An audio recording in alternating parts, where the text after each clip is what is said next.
Ajoutez les Catalans décideront jeudi si les séparatistes doivent revenir au pouvoir, dont ils ont été chassés après la mise sous tutelle de la région par Madrid, ou au contraire s'il faut ouvrir la porte à une majorité différente.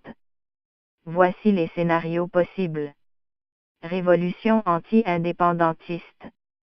Le Parti libéral et anti-indépendantiste Ciudadanos arrive premier lors des élections du 21. Ce serait un événement historique, selon un élu du parti ERC, Gauche républicaine de Catalogne, indépendantiste. Le nationalisme domine en effet en Catalogne depuis 40 ans et la région n'a eu qu'un préside non nationaliste, José Mantilla, un socialiste, par le jeu d'alliances. Nos gens seraient démoralisés, cela encouragerait l'unionisme, estime l'élu des ERC.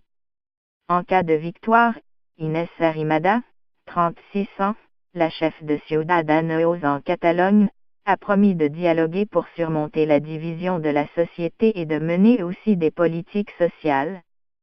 La jeune libérale est perçue comme un gage de stabilité et de prospérité retrouvée par les grands patrons. Victoire de Carles Puigdemont. Exilé à Bruxelles, le président catalan destitué qui promettait de ne faire qu'un mandat, prétend continuer à la tête d'une liste transversale, unie pour la Catalogne, pour récupérer la dignité du peuple catalan humilié par la mise sous tutelle de Madrid. Sa victoire serait un camouflet pour Mariano Rajoy qui l'a destitué. Il chercherait ensuite à être élu président de l'exécutif par le nouveau Parlement régional. Mais il est poursuivi pour rébellion et tentative de sédition et visé par un mandat d'arrêt. Ses partisans utiliseraient son arrestation au retour de Bruxelles comme la preuve de la politique répressive de Madrid. Dans un pays civilisé, on n'envoie pas en prison un président de région, explique-t-on dans son entourage. La Catalogne serait-elle alors dirigée par un président en prison? Ses proches estiment qu'il ne peut pas être privé de ses droits politiques.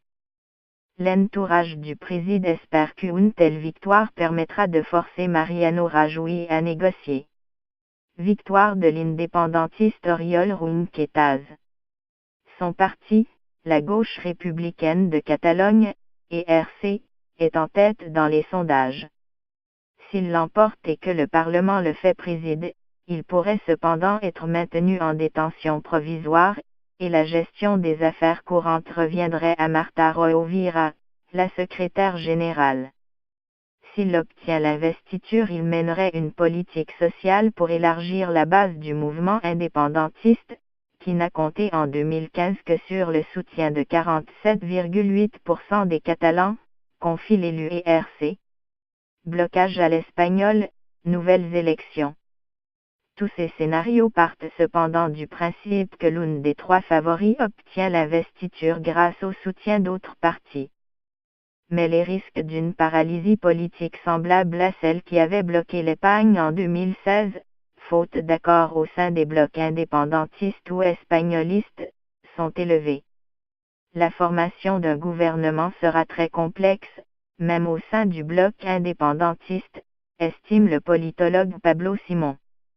Les indépendantistes ont notamment besoin de l'appui du petit parti Q, candidature d'unité populaire, qui exige une rupture immédiate avec Madrid, ce qui est désormais écarté par les deux autres.